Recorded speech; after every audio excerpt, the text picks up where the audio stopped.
passera sur la chaîne RTVH et puis Kinshasa Monde. Voilà, déjà nous sommes avec l'homme des dieux à qui j'ai dit bonjour Pasteur Olivier. Bonjour. Voilà, bonjour mes deux confrères. Bonjour, vous allez bien? Voilà, gloire à Dieu. Alors déjà, l'homme des dieux avait déjà présent.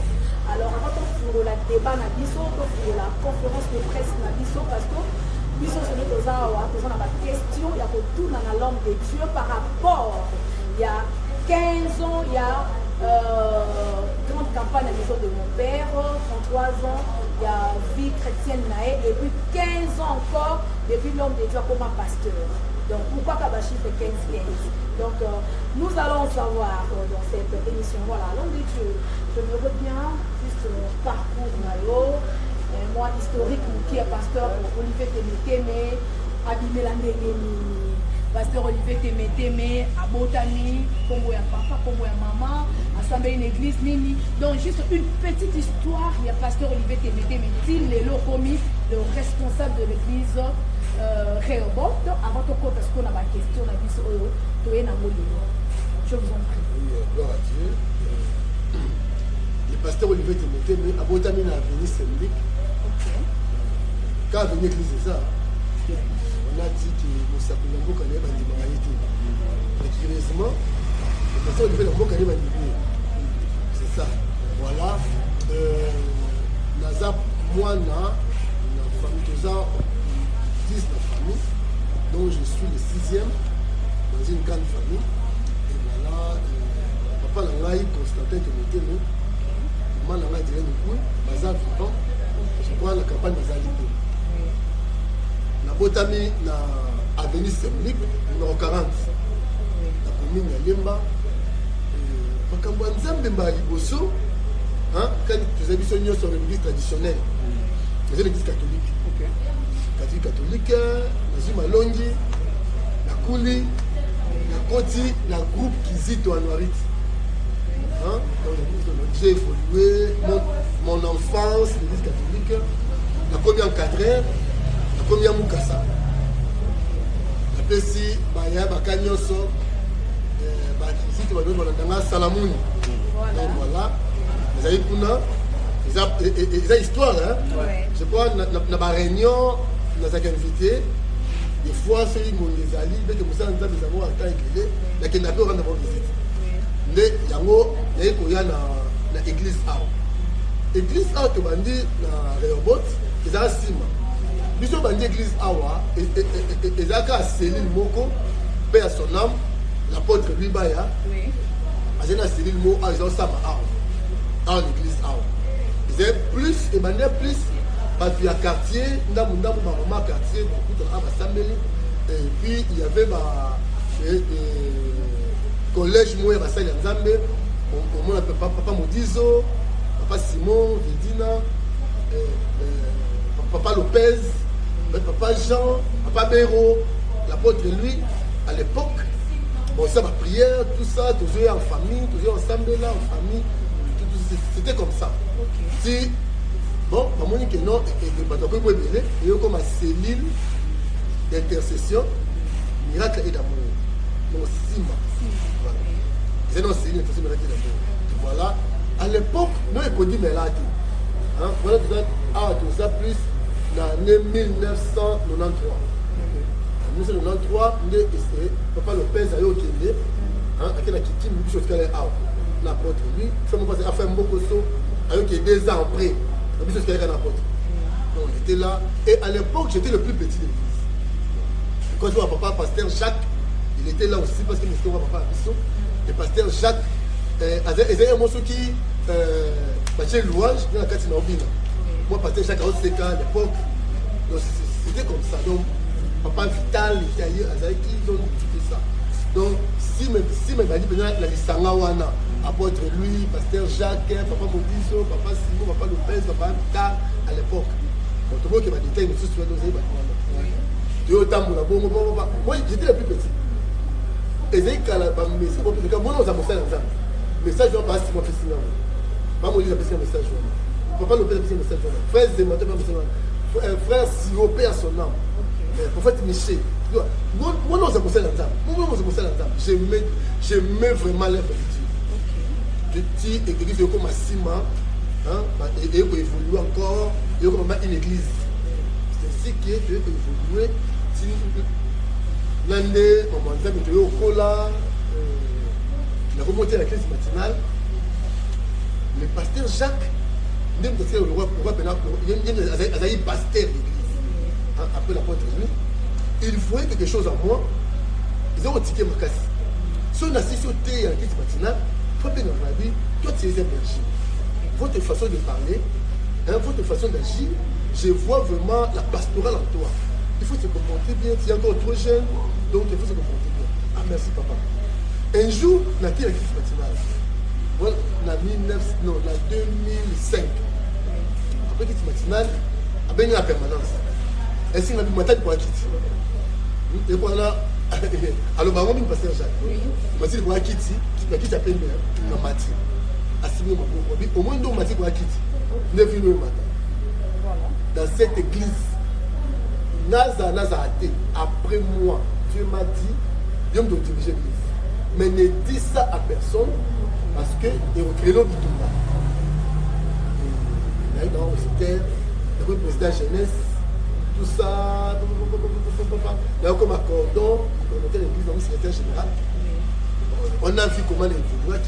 Maintenant, Zambé a eu le baquet, il faut, on a comme un pasteur. Et puis l'église, vraiment, tu sais, l'église, tenant les 400 personnes. 80 personnes, et moi, qui t'a mis la semaine, il y a 20 personnes. Et l'église peut fondre, il faut Olivier Sahani à diriger. Mais Olivier dirigeait l'église, tandis qu'il y avait deux pasteurs. Il y avait le pasteur Jacques, le prophète spirituel. Il y avait le pasteur Vital aussi, l'aide de mon père. C'est bon. Et créa qui joua pour les hommes et pour les autres, c'est moi malheur. Mais il est encore trop jeune. Kabalina Nouté.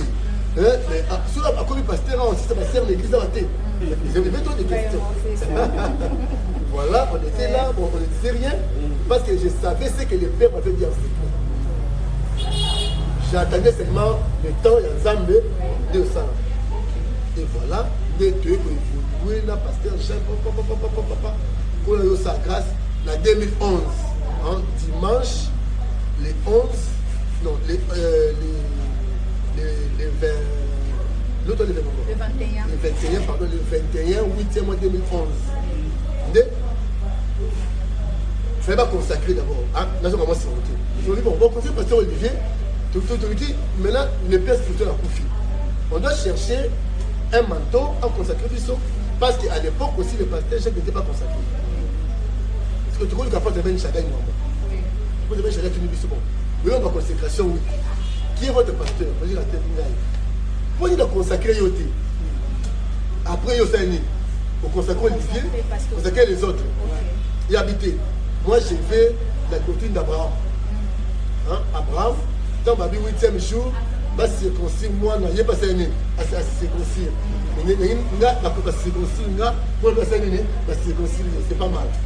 C'est ainsi qu'il a fait de à consacrer une gaille, donc jour à l'élo. On était consacré 3 personnes. Le pasteur Olivier, le pasteur Jacques et le prophète Michel. On était consacrés à 3. Le 21 août 2011, le Sali, 15 ans. Après la consécration, est-ce qu'on comme adjoint le pasteur Jacques? Vous avez secrétaire général, comme une année, adjoint. Donc, fonction de personne assumer l'église, dans un qui président jeunesse. Après, il y a comme secrétaire général. Ensuite, il y a comme un pasteur adjoint. Le pasteur adjoint de 2011 pendant 3 ans. De 2011 à 2014.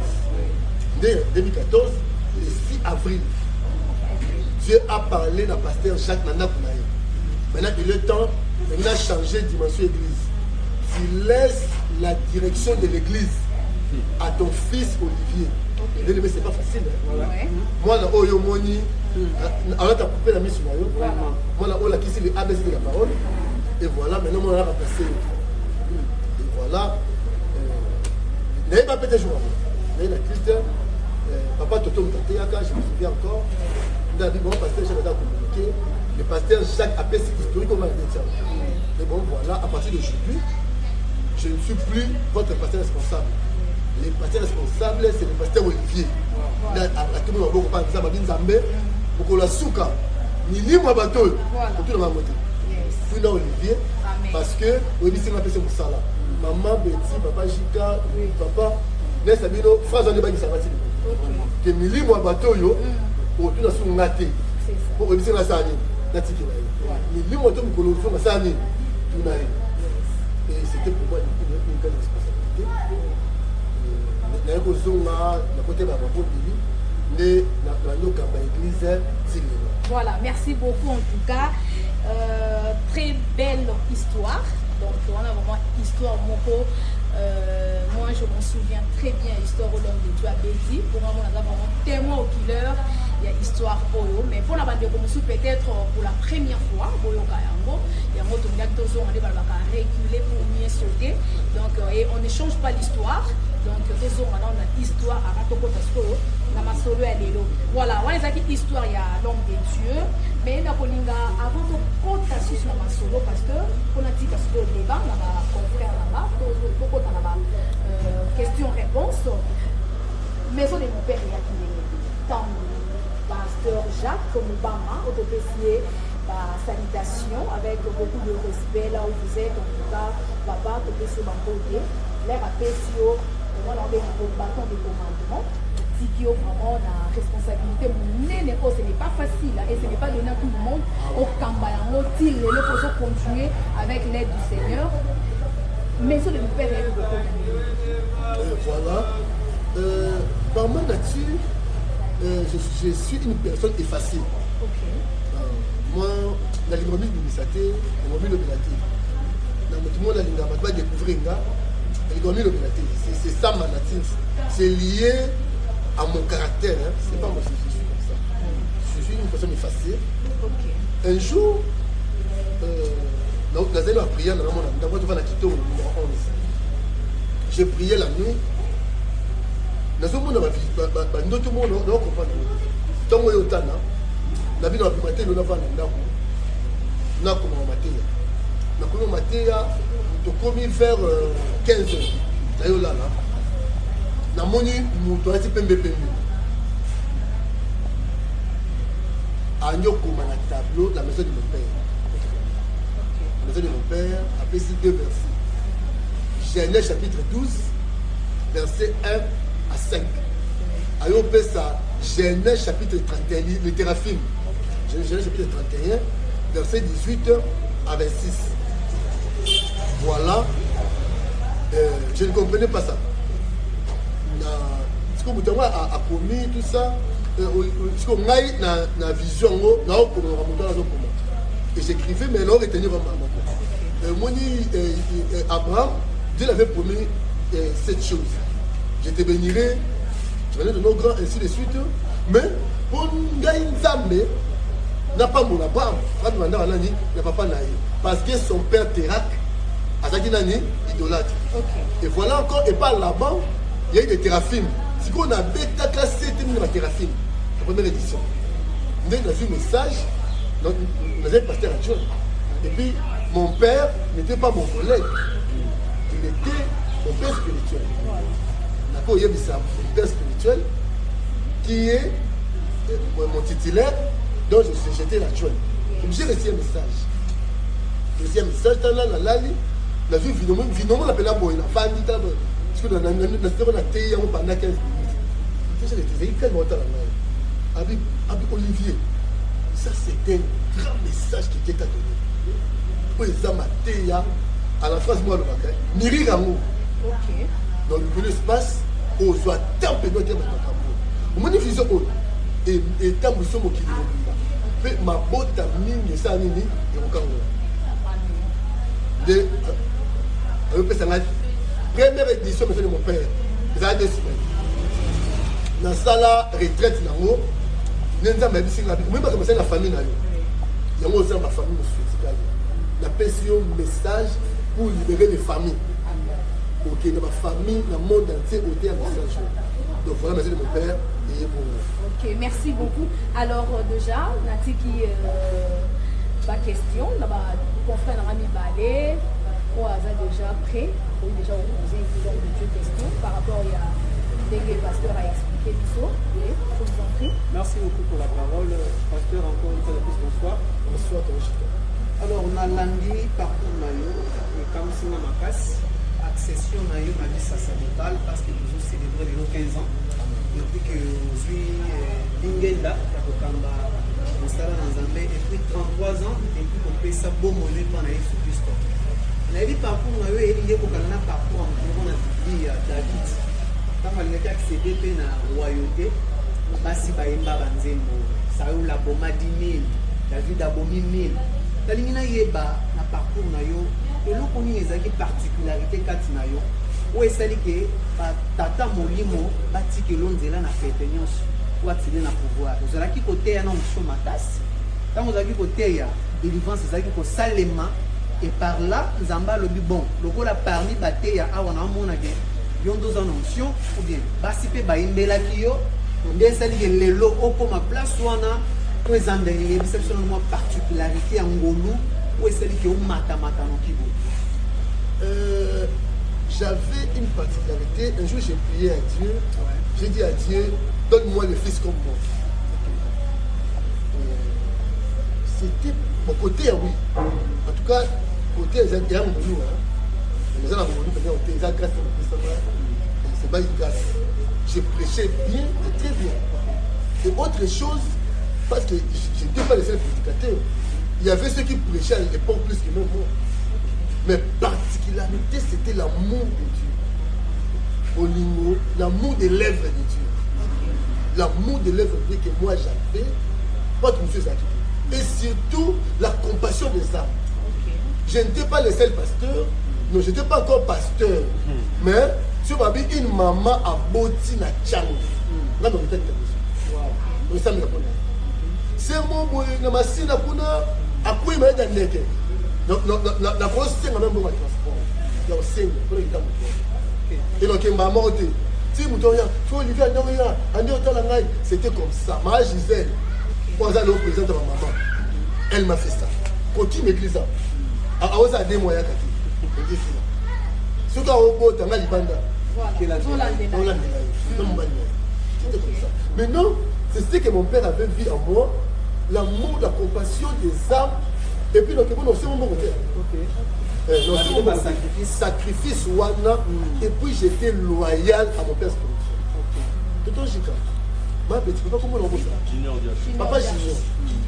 Le fils va comprendre une chose. Il a le là. Banagnon, son moli, moment travail dans le ministère. Et l'autre, c'est là que papa a la confiance à un fils. Ce n'est pas la prédication.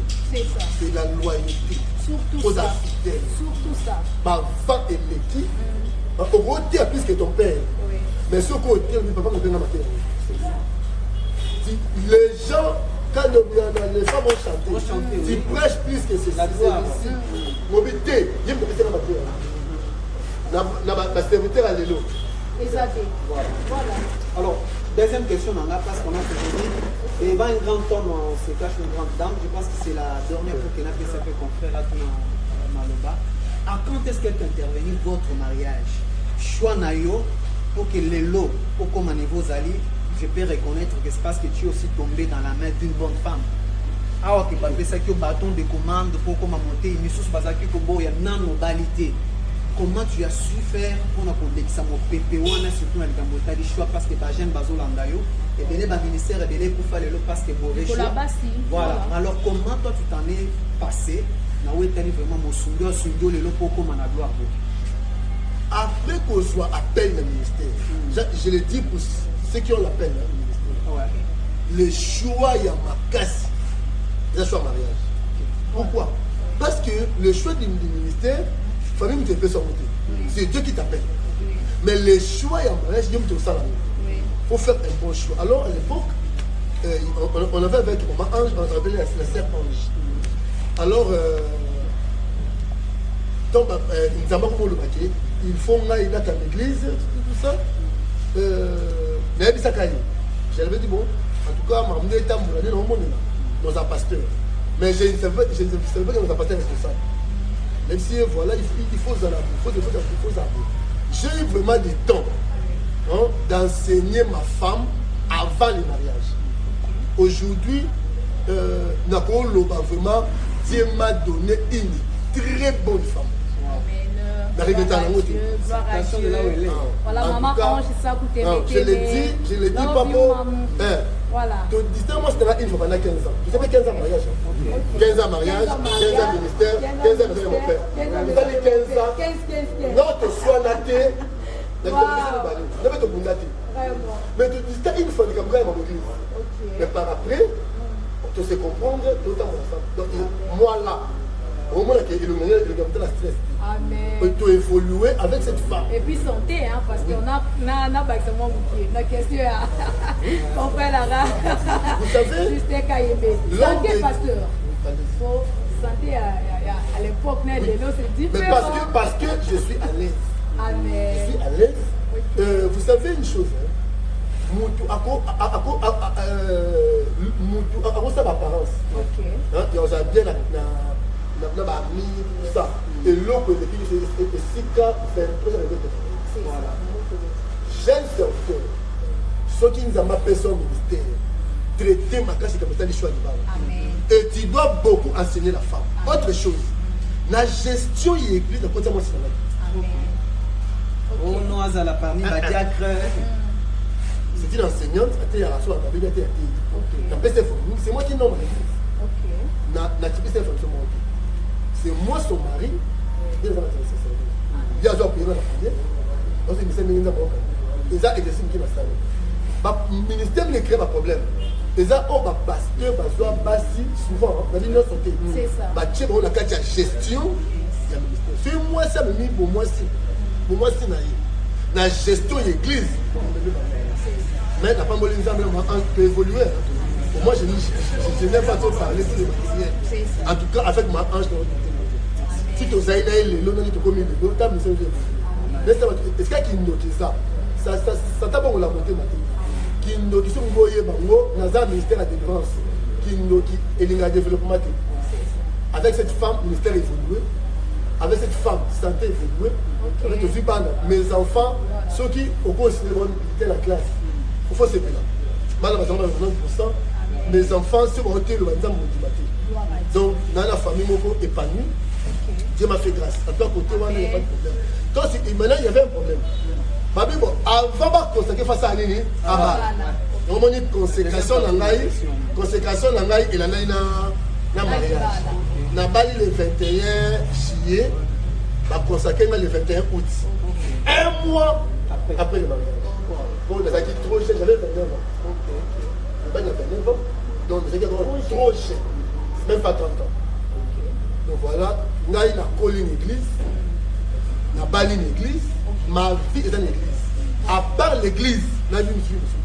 Voilà, en tout cas, merci beaucoup. Je pense confrère Nabiso Justin Kayembe a eu vraiment réponse à Moutounanae. Voilà, Junior Diacho, Kinshasa Motivi. Pasteur Olivier, félicitations quand même. Merci. Bien, ça s'est fait. Hein? Amen. Ça s'est fait. Mais moi, il y a un peu ciment. Tant que lobby, papa Bengio a dit vous avez responsabilité, vous avez passé en église. Mais vous pouvez vous occuper. En tant que conseil en Zambie, la prophétie, tout le message, nous avons bien la dans la matinée pour bêter la baninga. Ça évite que vous pouvez la bouille, vous savez la bouille, vous mettez le baninga, et dans la matinée, dans la malangue. Quand on dit prophétie, vous mettez dans la baninga. Donc, deuxième question, vous mettez les bisous, oui. Parce que c'est l'église, tout cas du côté, il y a positivité, mais négativité, la difficulté, il y a 15 ans, on attend que tu aies une église. Est-ce que ça va être une église, mais ça peut être un bango. De l'itoyer, voilà, vraiment. Merci beaucoup. Premièrement, au moins, tu le bats toujours, la prophétie est d'abord un monde très compliqué. Je suis enseigne de la parole. Dans la prophétie, d'abord, Jésus et Paul ne méprisez pas. Examinez-les, retenez ce qui est bon. De cette prophétie, il y a un numéro. il faut que ça nini tout examiner. Attendre la personne prophétie papa junior. On dit on a monté. Ça nini examiner. Et retenez ce qui est bon. Voilà. Deuxièmement, prophétie va mettre papa maté. Il serait pas mon propos de quitter. Toté a toujours hein. Bandeko ya Joseph, babundisa Joseph pour avec extrapolasyon nini avec une histoire. Voilà. Sur ma cambo ça la bateau baza même père, même sang. Voilà mon tour boza famille montée. C'est ça. Donc c'était pour me protéger. Parce qu'à l'époque, il y avait un climat de malade. Beaucoup de gens étaient des prétentieux. Hein? Ils savaient que papa Koli déjà, il y a papa Koli déjà, faire au diable, quand on s'en dit, on dit qu'il y a il faut que tout le monde s'en il y avait beaucoup de prétentieux. Deuxièmement, beaucoup de difficultés. Hein? En tout cas, chemin est difficile. Hein? Mon chemin est très difficile. Dans ma maison, j'ai eu la paix, mais le ministère n'a vu qu'il n'y était. À travers les difficultés, ma casse dans le monde. Un jour comme ça, le frère Salem, ce que je salue en passant, il m'a dit, pasteur Olivier, ton moyen de manier ministère de Poliboé, ton chemin était trop rocaillé. Parce qu'il y a des gens, Olivier comme pasteur, dans le mot église. Quand nous pour le roi prophète. Moi, vous imaginez l'église au moins les plus âgés avec des septantaines d'âge, pas une soixantaine, la cinquantaine, la quarantaine, la trentaine, et moi j'étais dans le collège, j'étais le plus petit. Comment biso mikolo boye batiki basali nini bazwi mwana moke départ ebandi il y a eu le départ. Oui, on était resté seulement à deux. Là il prophète Miché na docteur Malachi j'ai mis ça tout cas et on a évolué ensemble. Le ben nzamba sali soit à la gauche mais na droite tikali tu vas passer mais nous ça nzamba facile. CG a signé le mot Koabi. Qu'est-ce qu'il faut apprendre dans 15 ans? Je dis CG, n'apprendre qu'on fait dans la moto à l'île à côté. Qu'on fait dans la moto à trahir, dans la moto à salon, mais pour nous protéger l'église. On va y aller. On gagne tout ça, on a brutalité, répétition et l'église. C'est exactement mon coup de match. C'est ça. Donc, on me provoque pour on donc l'école pendant ces exercices et là on vient d'apprendre. J'ai fait la psychologie. La psychologie n'a pas appris ça, mais j'ai appris ça pendant fonctionnement du ministère de apprendre trahison. On va bien à trahir on investit dans mon tour, et on te trahit au lobelote. Il faut assumer au Basani, Baolova, parce que vous avez pasteur. Vous ne pouvez pas accueillir un film, vous le lobelote. Vous soignez, vous comme la salle, ni si le lopé boyo, la salle, il va la rater. Mais à la faux, on a accepté pour ça faux, vous avez mis ça. Merci beaucoup. Voilà. Il y a une section de transition, il y a des ciments à CIR. Il faut à la cour de Taté, Salimaki, les ciments, Tito Romanon à CIR. Transition des Salimaki.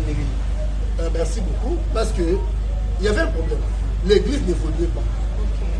L'église n'évoluait pas. On priait, on gênait, on priait l'église. Non, moi, l'église de l'autre, tout ça, tout bandit battait maman il m'était tombé c'était pas facile et moi c'est ma pasteur sauf qu'elle m'a appelé et là il faut étudier ma vie. Tu peux avoir l'onction mais la terre est trahie. C'est ça Toyo bon de l'ensemble tu avais dit trois choses. Première chose maman m'a belé de l'église de ça il y avait un esprit de limitation numérique que à table au travail nini pour évoluer dans ma vie.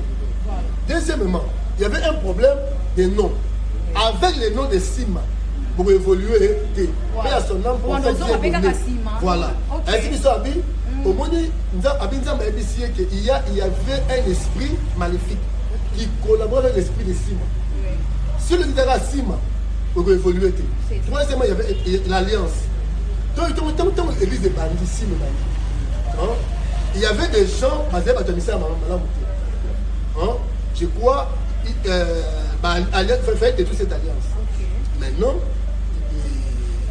il était déjà pasteur, il était pasteur responsable en 2014, ou en avril, au mois de mai-juin, j'ai appelé le serviteur de Dieu. Je leur ai dit, voilà, il y a ça. On doit changer l'union de l'église. Ainsi dit l'Éternel. Opposition, ils ont raté. Opposant, va s'opposer. Je leur ai dit ceci.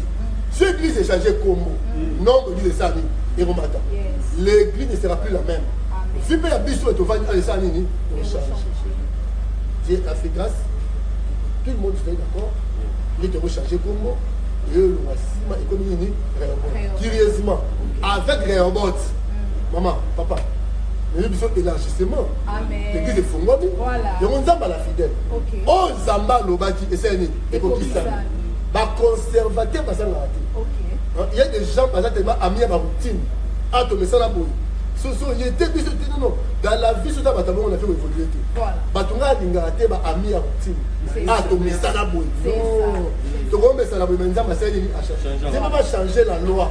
Il a changé le sacerdoce. Et bon, comment il va changer tes points? De changer avec comme l'église, de évoluer. Amen. Merci beaucoup. Alors, avant de passer à deuxième point d'addition, on va commentaire, il y a grande campagne, il y a maison de mon père. Moi, on a juste une question, moi, précision, qui est pasteur Olivier Amika un peu, pour ça n'a pas besoin pour comprendre très bien. Question de Justin Kayembe, pasteur Leroubalaki, et belé à Salina Nzambe ya Lelo, pour ne pas citer leur nom, mais ça la polémique. Mingi bazo kamba l'église, mais ça pas marié. Mingi mususu baza ba divorcé, oso ka bali, ba chéri ba rokima, basi ba rokima. Voilà, c'est là ba pasteur rebelle ba penser na bango. Mais comment le pasteur Olivier te mettait, mais on bali maman ange, église est comme il partout télé, ba sœur bazati lelo, mais biso ba auto bana une église au bana mikie na kodi, to bana na église, to boti na église, to so misala na église oyo.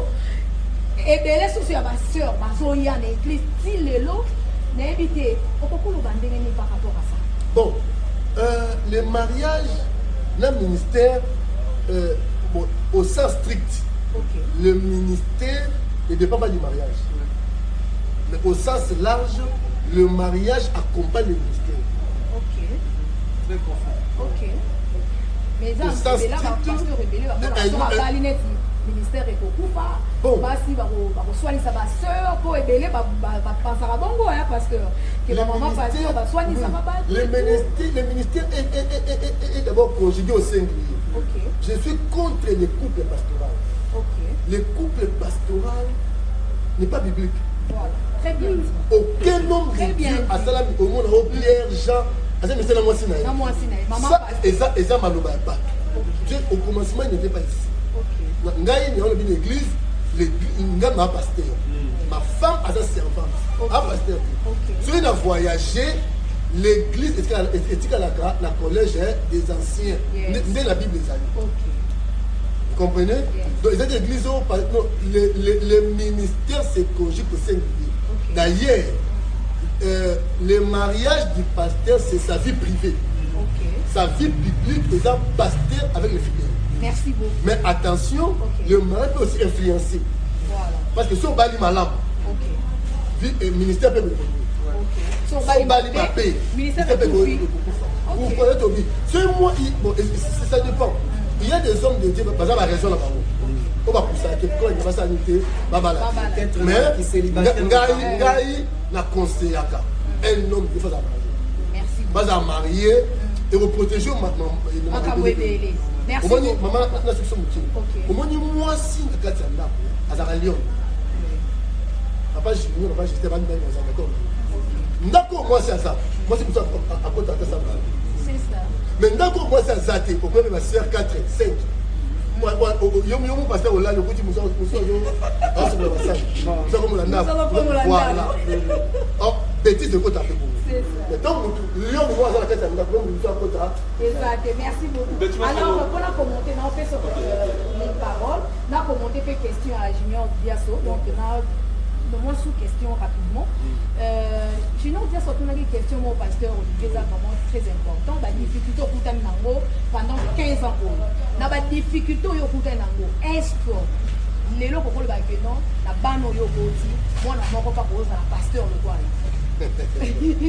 Restraza la personne beauté Daniel oui. Dieu m'a parlé la destinée il y a pas dans la notion. Moi, vous me connaissez, vous me connaissez bien. Très bien. Je suis un homme dédié, trop spirituel. Et on peut se calmer. Voilà. Ce qui était dans ça. En tout cas, mon toit a jamais revenu. Mes enfants vivent dans mon avis.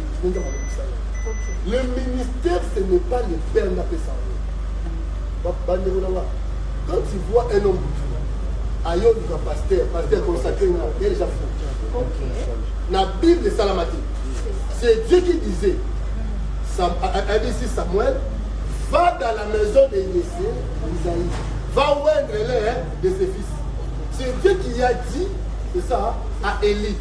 Tu oindras Azaël, tu oindras Élisée et tu oindras Jéhu.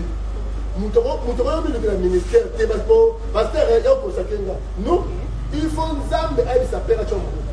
le ministère d'abord, maman. Vous allez moi un pasteur et le but est moi un pasteur. Maman, Ngaï n'a pas passion dans le ministère. Donc, il mettait mon pasteur.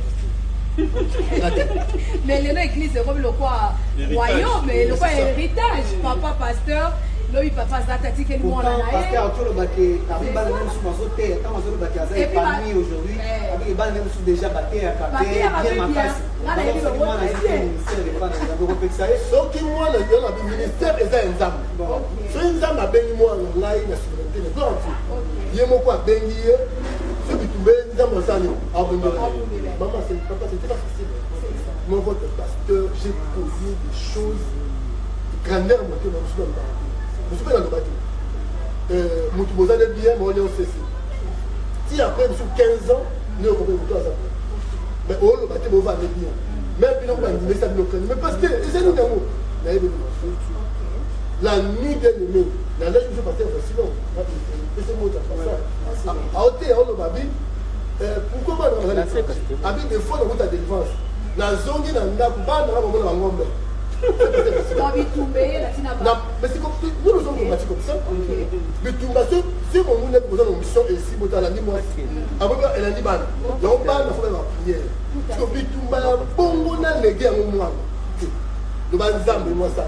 La Bible déclare ceci que personne ne s'attribue de cette dignité s'il n'est pas appelé comme Aaron. Pour bien la moi na ça appelle Yanzam pour bomisa moi. Voilà. Maman. Oui, papa. L'église est érigée dans le quartier. Il faut que tous les sorciers soient de l'église. C'est ça. Il faut tous les satanistes dans mes cahiers. Voilà. Tous les sorciers dans mes cahiers. Est-ce que vous savez, si la témoigne a cherché la limité dans le terre, ma flèche est maintenant là. Je voyais que flèche est comme ça. Et au point de vue, ils ont plutôt quoi dans ma télé. Bon, vraiment, quoi, ça m'a lâché. Mais j'ai prêché de Jésus. Et je voyais les feux. Moi, tu es là. Il y a un frère, ça ne n'a pas pasteur Marcelo, à ce niveau, c'est dans l'église, pour me dire qui Abi, mes frères, je me suis dit, Abi, j'étais invité à faire la compassion de ma vie. Abi, à aucune présence en Zambé, à aucun supportant. Donc, il y avait la gloire de Dieu. Maintenant, il s'agit de la personne d'ambassadeur. Voilà. Donc, mon pasteur, la chair, après, il a profité. C'est ça. En bas, n'a pas cause de la bataille. Mon thé, nous sommes à la pasteur. C'est ça. Moi, la rose à mon orateur, à cause à chanter, à cause à mon tout, à ça chrétien, il travaille, il paye sa dîme. Amen. C'est ça. Amen. Merci beaucoup. C'est très bien répondu. En tout cas, elle méritait quand même de donner Voilà, je vous dis ça. Je vous en prie. Moi, la nuit, quand moi, c'est malade, pasteur Olivier, surtout sur le mariage, pasteur, parce que nous sommes tous mariés. Nous sommes tous mariés, donc il y a des difficultés. Moi, ça peut me rallier, moi, ça va rallier, on a 4 ans. Mais, pasteur Olivier, moi je suis pasteur, vous êtes pasteur. Si vous êtes consacré au pasteur, beaucoup d'une fille m'ont rebouillé, vous partez à la fête dans l'église, tu as une mission payée, il faut caca. Hein? À côté de yo, yo lobby, vous beaucoup de gens, moi c'est ma femme église. Partout, à côté de la vaca, on a peut-être dans la difficulté. À côté de la fille, moi le billet, car il faut ma cambo, après mon balier. Chaque église est dirigée sur la réalité, l'église locale. sur la réalité, ils ont s'imposé dans le milieu, dans la vie que ça m'a payé. Ils ont conseil, je n'encourage pas ça. Mais il y a ceux, donc ils ne peuvent pas se continuer. Il ne peut pas continuer, on a vu ce que maman Amy a fait. Et je suis d'accord. Il y a des femmes de bon sens. Il y a des choses aussi, ils ont éducation de base à moi. Côté, maman, côté, ils ont caractère. Côté, ils ont comportement. Nous avons été à faire l'organisation, mais caractère m'a dit. Quand on va dans l'église. Pour vous ça peut pas. Pour vous une église. En fait, l'église. Pour soi, les gens ont un tel malade pasteur. Il y a avec des femmes. Maman, il y a une femme à Londres. La bonne époque, il y a mon nom en Zambie, à ce moment où tu vas 13 000 $. Mais quel est le problème? C'est ça. Mais nous sommes faire un an. Madame, tu me dis, il n'est pas monnaie où tu n'as pas battu. C'est quoi? Le rabbin Chadal. Tout comme on était, tout comme on a dit. Tout comme on a dit. Suis-moi. Les camions, surtout moi, ça passe. Même quand je sais qu'il y a des problèmes, nous sommes jeunes. Nous sommes un peu bien. Tu sais que nous avons un jeune, Azabo, il est bon, à voyager à Zomaka. En étant marié, il y a aussi ceux qui ont tenté ma chance. C'est ça. Mais monsieur Soupé, il a fait tamboulia, pasteur. Monsieur le baraba, maman, pasteur, t'es papa. Voilà, les années tingala, non, le baté. Ma cambouya et tamboli, ils ont lié dans ma tilane. Ok. Aux hommes, on a été à délivrance. Les pasteurs à cause de au moins Moïse est un ministère. Mais délivrance à Kanda, à Zotangoki. Kanda, ils ont compris Lévi. Leur père déjà n'a mis ça à Jacob. Alors, dans Lévi, dans Siméon, habite à votre prospérité dans sa vie. J'ai maudit votre colère. Car votre colère est cruelle. Kanda, Lévi, Kanda, Moïse, héritant. Moïse était colérique. Le bon exemple, c'est ma belle Saini, Emeli Ba. Mazan ministère. Nicolas Kanda, ma table est salani. Et pour Kana, à côté de Nicolas Kanda. Le ministère est aux Zala, mais aux Zala qui est ma polygame. En étant que Kobala et Lomolaka et Koboté. C'est ça. Parce que à côté de la publicité, ceux qui a Bali et le ministère qui a fait délivrance. Et Kobo est le ministère. Et c'est au sein du ministère. Voilà. Ceux qui opposent le ministère, il faut aussi regarder ton sang. Les gars déclarent jusqu'à ce que vous allez lutter contre votre propre sang. Ceux qui ont un polygame ne pensent pas que, parce que comme pasteur, ne pas polygame est long. Comme il y a Kabango, il y a Temeteme, il y a Chibanda, Ozanango, il a hérité ça. Moutoua avec comme moi, il y a polygame. Et déranger le ministère. C'est ça. Il faut délivrer ça. C'est ça, sinon tu vas divorcer à aucun point. Quand tu vois un homme de Dieu, un papa, une maman, pardon, a divorcé déjà 2 fois à l'espace célibataire. C'est ça. Espace célibataire, c'est la décence. Monsieur Zalara Moutouabalité, c'est absolu. À Bali, a divorcé. À Bali, donc, en bas la main, il y a une force qui le retient dans sa célibataire. Donc voilà, il y a un moment quand tu vois, il y a des hommes de Dieu puissants dans ce pays. Puissants, tu sais, à la parole, mais on a vie sentimentale. On appelle échec. On appelle compléter. Et ça, c'est un exemple belé. Donc, on appelle un ministère, et ça la rappelle plein. Ça la rappelle des délivrance. Onction peut avoir petit libère et zalara. Il y a petit quota take it, mais quota mariage échec. Donc voilà, parce qu'on le bien très bien, il faut lutter sur ton propre sang. Donc voilà, merci beaucoup. Tout quand on a un deuxième point d'abisso, et on aime tout chiter dans haut. Et la délivrance de la maison de mon père, l'homme de Dieu, une petite histoire. Maison de mon père, au banda qui a expliqué dans le vie, si il y a qui n'a pas papa, n'a pas père spirituel, pasteur Jacques Moubama, il est là 15 ans. Sentiment n'est pas ça d'abord mis dans un monde, au banda qui première édition, il est là 15e édition, et puis bah plein. Na ba terrain pe a minene, ce n'est pas seulement alimenter, l'autre va alimenter tomber, non. Donc il y a un terrain à méfait, terrain à GD, na ba elila, par-ci par-là, toquer ce qu'on a alimenté, plein. L'homme de Dieu, sentiment nous a mis là, on a encore dans la question. Oui, vraiment, il y a ce moment dit, ma petite, papa Junior, papa Jika, l'église, c'est le message. L'église locale. Hein. Le message, si Dieu donne, beaucoup d'hommes de Dieu, bah, nous canzam, avec un message. Parce que Marcelo, pour la le bénaté. Parce que Marcelo, le message, il a aimé l'église terre. La repentance. Ah! Baba en mathématiques à Bible. Oui, les gens pour former ta côte, tu peux nous permettre. Yo, vous allez se voir puis samedi. Parce que dimanche, je dis que l'autre, dans le repentance. Bah, tu vas finir. Bah, je me suis dit, papa a changé ma télé, ma télé à haut. Ou ma bâti. Voilà. Mais il y a un tomboli, hein. Il y a un tomboli, hein. Faut qu'on se le dise. Voilà. Le message, on appelle un messager, c'est un porteur de message. Amen. Il n'y a pas de message sans messager. Faut se mettre de mon père, un message. Voilà. Ce message est fort. Amen. Ce message est puissant. Amen. Et qui va pasteur, mobilité, marié ou célibataire, enfant ou adulte, ils ont sentiment qui est dans le Seigneur. Il y a au moins un message pour être là. Bandé, bandé, on m'a et ça. Non, il n'y a pas de mais tu vois. Ce message dans la terre, on a 3 pays. Voilà. Donc, on peut aller. Si vous laissez là, donc il y a des sous-côtés. Voilà, voilà, paysan, on a commenté jusqu'aux extrémités de la terre. Merci beaucoup. Pasteur, là, nous avons abordé l'aspect à message. Il y a de la maison de mon père, aujourd'hui 15 ans, et 15e édition, tout ça, les Manapéré Massamba. Particularité à programme, ils ont ramené une délivrance. Baya Kapona, vous avez délivrance, Namabota, Namama, ainsi de suite. Mais généralement, ceux qui ont un message, après ça, majoritairement, on a basé victime du message. Je voulais d'abord savoir la passé, parce que vous étiez aussi victime et à quand moment de délivrance, peut-être vous étiez magicien. Parce qu'on a beaucoup moins appelé Noki. Samba me maki on a été on a appelé Oleki na délivrance, c'est ma personne message. Le voilà yo mona Kangolio, qui n'est pas bando Kangola. Ma bota me se tombe. Dites-nous un peu circonstances ni les amba me melayo na message à délivrance. Voilà, tout le bayanzi. Batabandu.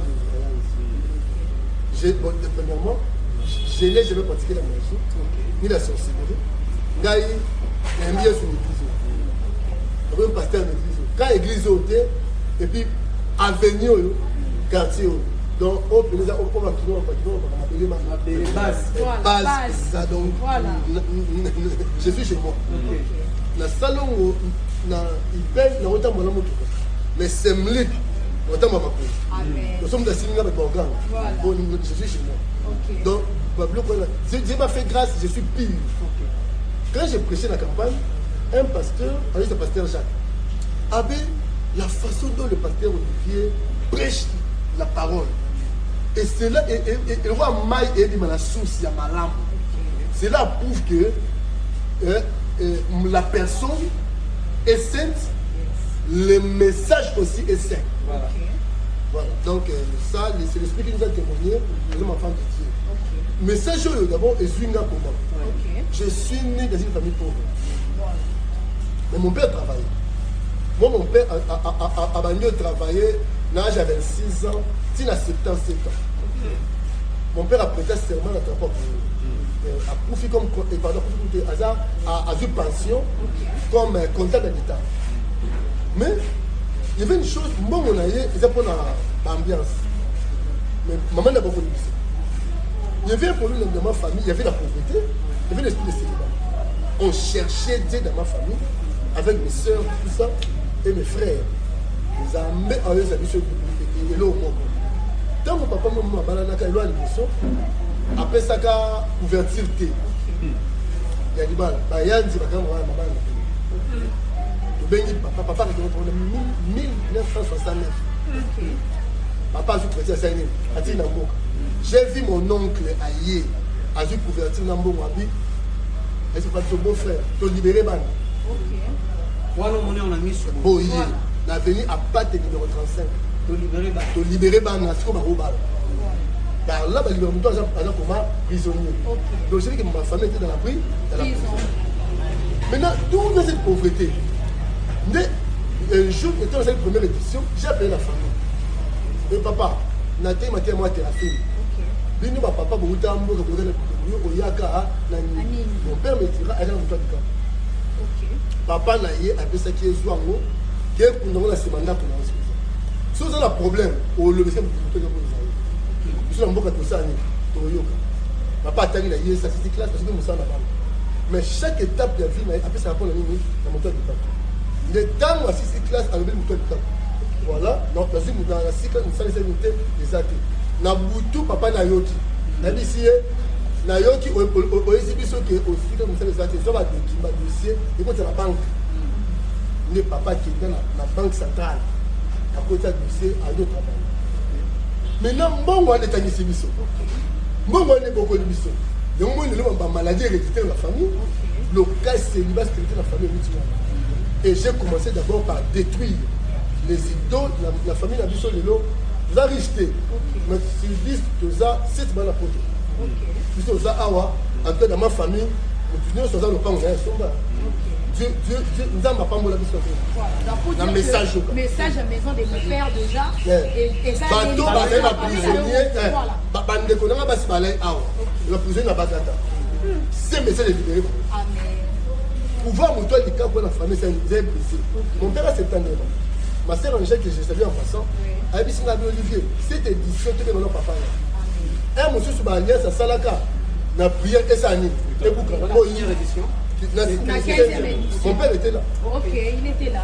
Il était là. Bah, image des amis, pour mon amour. Le bout qui m'était, après, ici, Olivier, j'ai à te parler. Ayoki Mateya.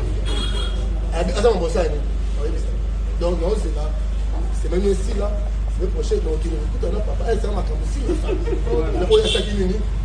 Voilà, gloire à Dieu, gloire à Dieu. Merci beaucoup. Oui. Si avec quelque chose à ajouter, voilà, c'est Koto, un peu projet d'avenir avec gestion de la maison de mon père. Bande de rapport, topé Bazolanda, yo.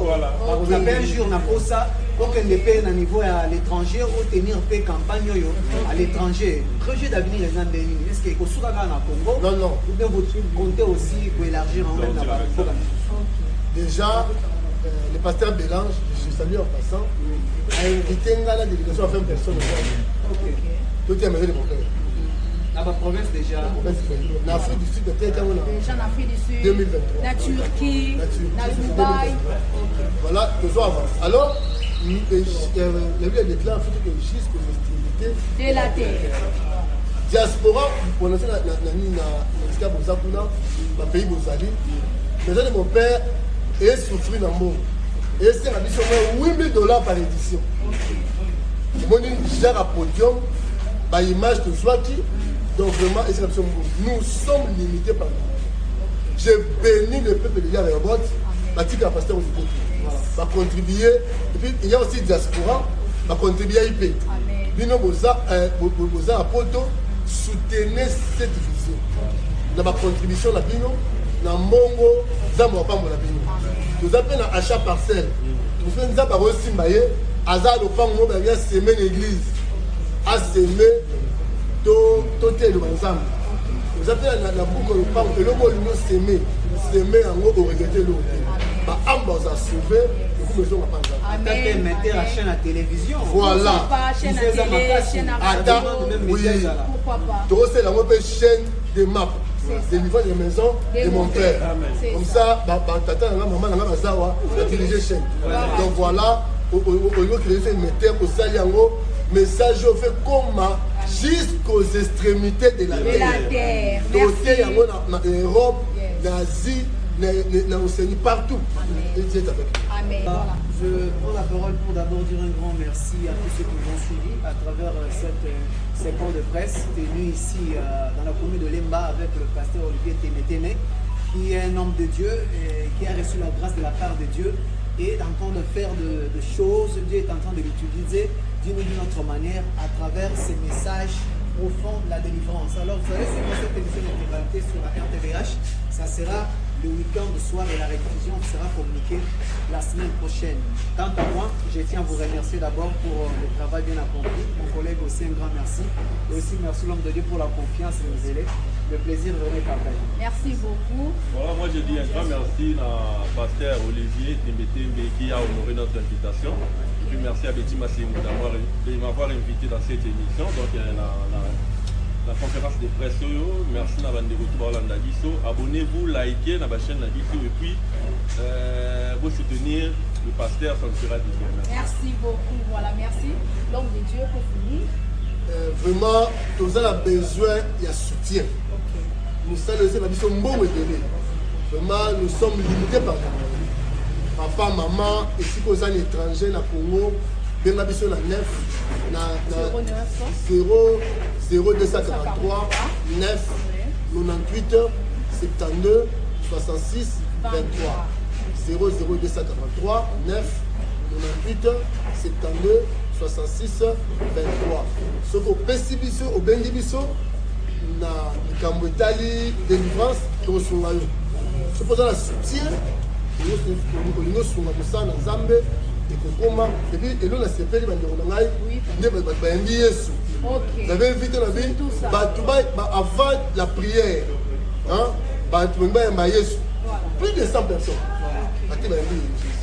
Et tout le monde voit ses moyens. Il y a des gens qui ont un baptême. Puis il y a des gens qui ont un affermissement. Voilà. Que Dieu vous bénisse à ma très chère épouse, maman Ange, à mes enfants, à mes fils spirituels et biologiques. La dédicacé 15 ans Oyo, nous avons pas mon biso, unis comme un seul homme, total mon Nzambe au Kambabiso. Le ministère concurrence T. Grâce à Moninga, nous n'avons pas.